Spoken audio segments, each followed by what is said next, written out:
seguía la blastulación, ¿sí? Yo le había mencionado de que el conjunto de células que ustedes veían se llamaba blástula, ¿sí?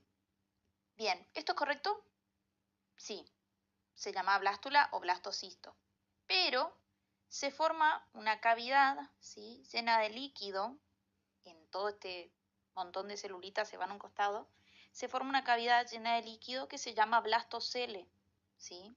Entonces, en la blastulación tenemos la blástula con el blastocele, ¿sí? Ahí hablamos que estamos en blastulación, ¿sí? ¿Qué sucede? En la etapa posterior, que es la gastrulación, hay una, como pueden ver en la imagen, hay una invaginación, o sea, la capita de abajo, ustedes ven como que sube, como que empuja, entonces parece como una media luna, ¿no?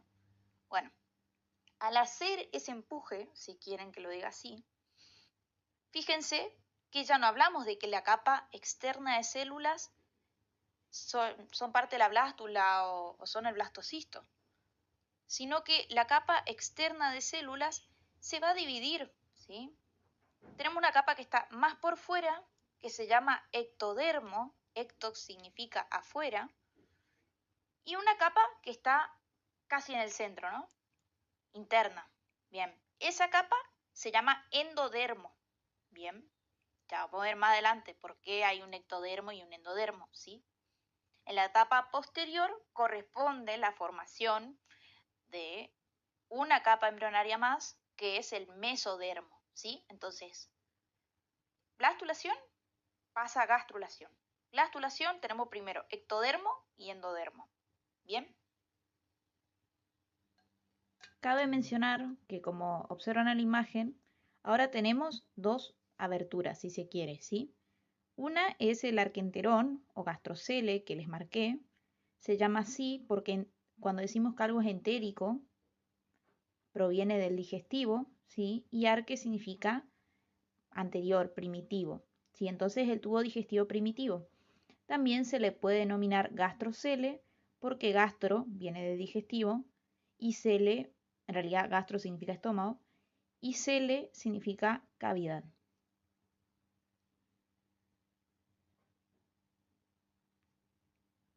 Bien, perdón. La gastrulación, entonces, tenemos la formación de un tubo digestivo incompleto, que es el arquenterón o gastrocele, y la presencia de dos capas embrionarias, ¿sí? Son capas embrionarias, eso es importante. El ectodermo, que era la que estaba más por fuera, y el endodermo, que estaba medio céntrica, ¿no? Bueno, presten atención a esto. ¿Cómo se forma el tubo digestivo completo? Es muy sencillo. Vieron que el incompleto estaba invaginado o levantado, si quieren, hasta la mitad o un tercio, ¿sí? Cuando se levanta por completo y el endodermo y el ectodermo contactan, ¿sí? Porque eso se separa, como ven, es como que hay un surco en el medio. Bueno, cuando contactan y eso se separa, ¿sí? Ese es el tubo digestivo completo, ¿sí? Ya no es el gastroenterón. ¿Bien? Fundamental, ¿sí? Gastroenterón no, perdón, gastrocele o arquenterón.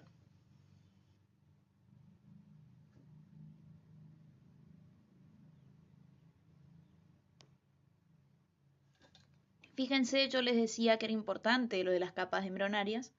Podemos observar que el ectodermo, el mesodermo, ¿sí?, y el endodermo van a formar distintas estructuras importantes del organismo, ¿sí? Esto quiere decir que a medida que avance ese desarrollo embrionario, se va a formar esto, lo que conocemos nosotros, los tejidos y sistemas de órganos, ¿sí? Les dejo la imagen. Esto no es primordial que lo sepan, ¿sí? Más adelante lo van a ver y les va a ser útil. Perdón, otra vez. Bien, ¿qué es importante? Se forma una cavidad llamada celoma, ¿sí? Con toda esta formación del mesodermo, ¿sí? Es una cavidad corporal que está limitada por el mesodermo, ¿sí? Es decir, va a estar el mesodermo por fuera y el espacio que hay por dentro es el celoma, ¿sí? Y está lleno de líquido celómico, ¿sí? Como le dije, ver imagen de diapo anterior, no me refería a esta, sino a esta, ¿sí? Ustedes van a observar entonces a ver si la presentación me colabora. Bien. Ustedes pueden observar acá que está el mesodermo. Bien. Entonces, ¿qué sucede? Este mesodermo va a formar un espacio, ¿sí? Es como que queda una cavidad en el medio, ¿no? Ese es el celoma. Bien. Sigamos.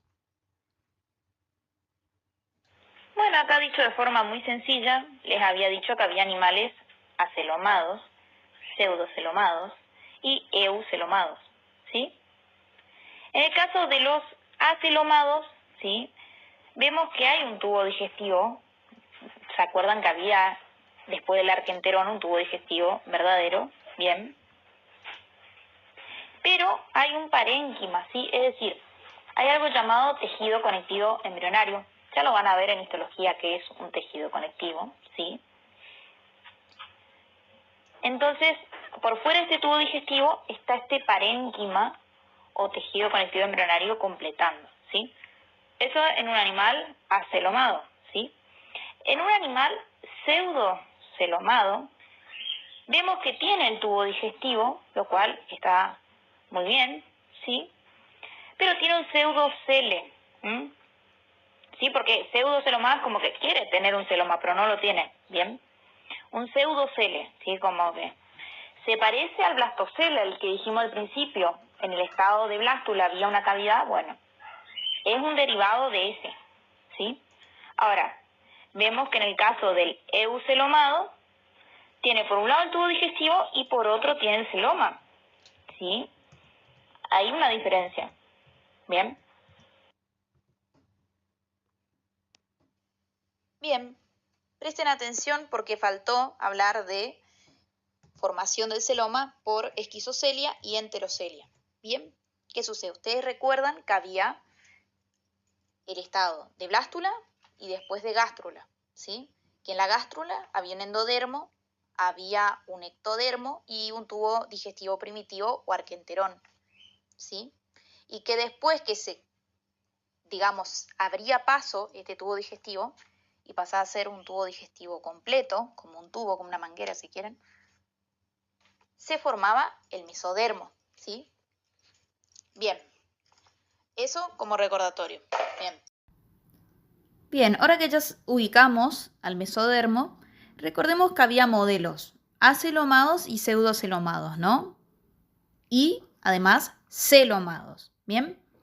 De estos celomados tenemos dos modelos de la formación del celoma, que es el modelo esquizocélico y enterocélico, ¿bien? Empezando con este mesodermo, tenemos que en el modelo acelomado el mesodermo ocupa todo el blastocele, ¿bien? ¿Por qué? Porque recordemos que el celoma era el espacio que se encontraba por dentro de este mesodermo. Bueno, acá no ocurre, por eso es acelomado, sin celoma. Bien, en el pseudocelomado, el mesodermo tapiza una parte del blastocele, bien, entonces forma una especie de pseudoceloma, bien, pero no cubre por completo el mesodermo al blastocele, como pasa en el acelomado. Por eso se habla de un pseudoceloma. Y en el modelo esquizocélico, ya son celomados, bien, tenemos, esto es fundamental, una banda del mesodermo va a rodear al tubo digestivo, bien, al tubo digestivo primitivo que decíamos, y luego se va escindiendo, o sea, se va como dividiendo hasta huecarse y formar el celoma propiamente dicho, ¿sí? Al final nosotros vamos a tener un blastocele, un celoma y un tubo digestivo primitivo. Otro modelo es enterocélico, en el cual las células de la porción central del epitelio digestivo, se llama entero porque entero es algo digestivo, justamente como para que lo vinculen, empieza a crecer hacia afuera en forma de sacos. Yo diría que se ve como orejas, ¿sí?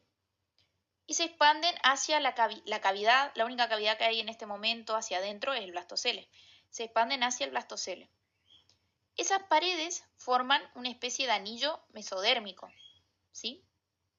conforme esos anillos se mueven hacia afuera, van a dejar un espacio en el interior que es el celoma. O sea, es lo mismo que lo anterior, pero va a partir de las células del epitelio digestivo o del tubo digestivo, como ustedes quieran. ¿Bien? Súper. Y entonces, ¿qué nos dan de resultado esto? Que tenemos el tubo digestivo completo y tenemos el celoma, ¿sí? Tenemos dos cavidades. Súper. Ahora a ustedes les quedaría leer cómo son los modelos de animales deuteróstomos, ¿sí? Por un lado, y el otro modelo animal, que son los protóstomos. Bien, acá la tarea individual, ¿sí? ¿Por qué ustedes lo tienen que leer aparte? Porque complementa a esta primera explicación, porque lo que yo les expliqué es lo que pasa siempre, ¿sí? Ahora, dependiendo de qué familia animal estemos, va a haber pequeñas variaciones, ¿sí? Ustedes, por ejemplo, cuando estudian anatomía, van a ver que hay la anatomía del caballo, del equino, ¿sí? Y después cuando estudian otra especie le dicen, a diferencia del equino pasa esto, a diferencia del equino pasa esto. Bueno, acá sería, esto es lo que sucede, pero en deuteróstomos pasa esto en esta parte. Por ejemplo, cuando se forma, les tiro, por decirlo así nomás, el celoma pasa esto. En protóstomos, cuando se forma el mesodermo, pasa esto. Bueno, lo otro era una generalidad. Después, estos dos grupos van a tener su particularidad, ¿sí? Todo está en la parte del compendio, dice B, del libro Hickman de zoología, ¿sí? Bueno, respecto a qué es metamería, esta palabra nueva para ustedes, ¿sí? No es tan complicado, ¿sí? Porque metámeros significa segmentos, ¿sí? Como dice ahí, cada segmento se llama metámero o somita, ¿bien?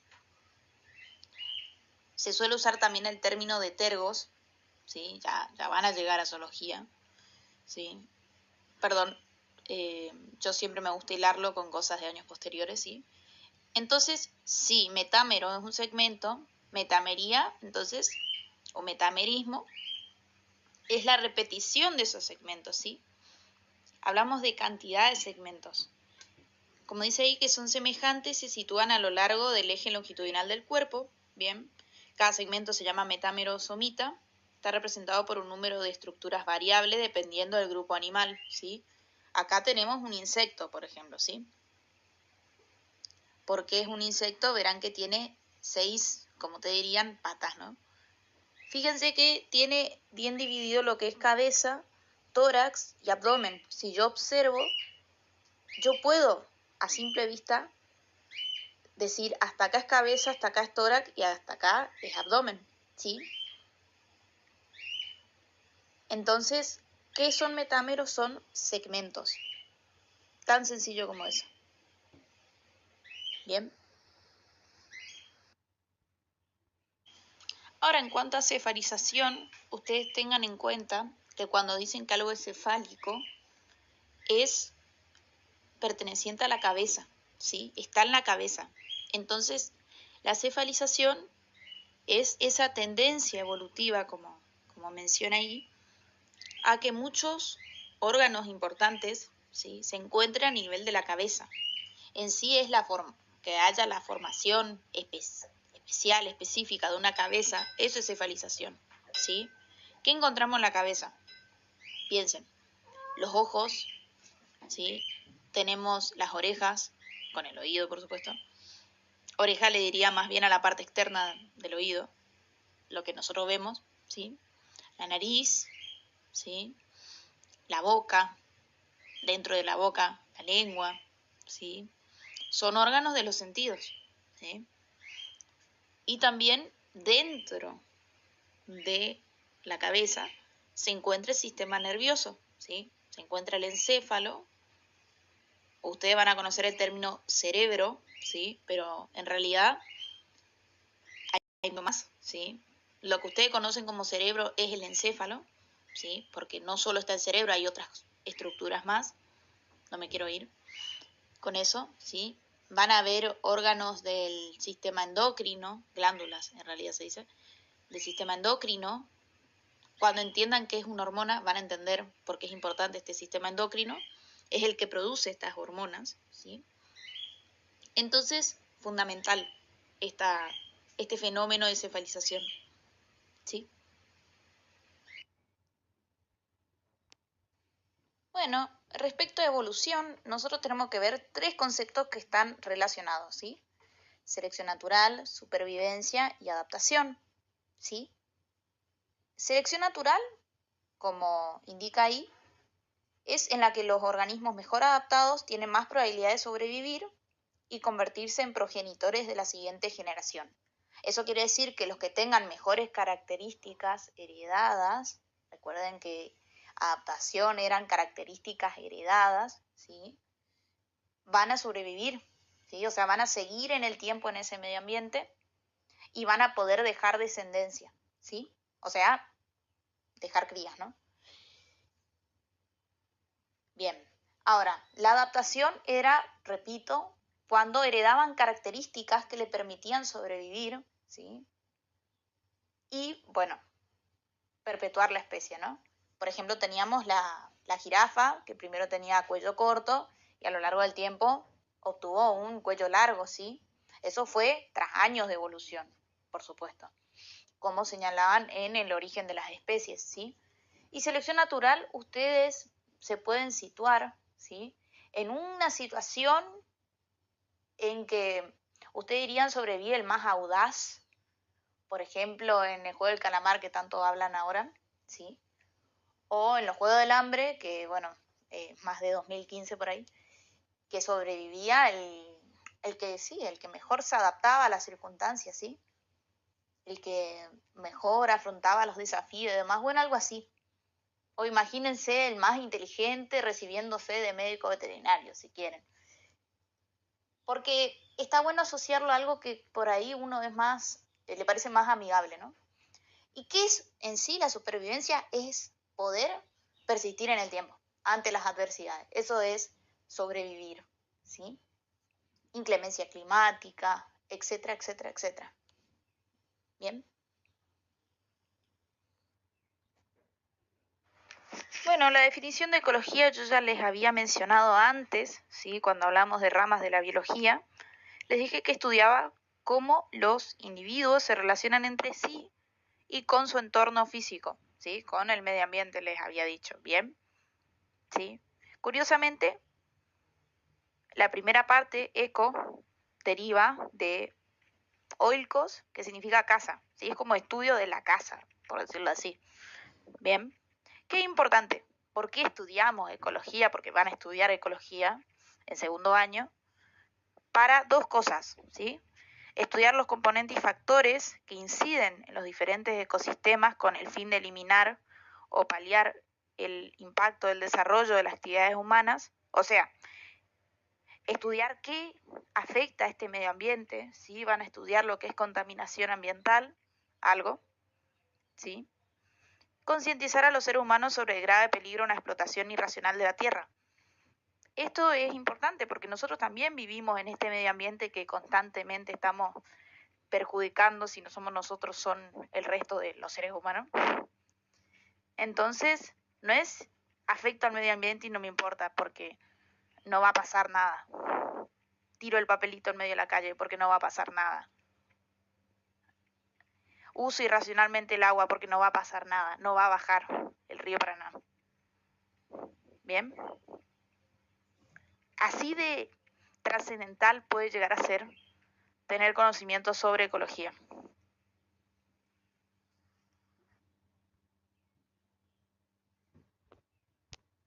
Bueno, esta fue su primer clase de biología. Cualquier duda que tengan, no duden en preguntarme por WhatsApp o coordinamos una videollamada para resolver las dudas que tengan todos juntos. Sí, los espero en la clase de matemáticas.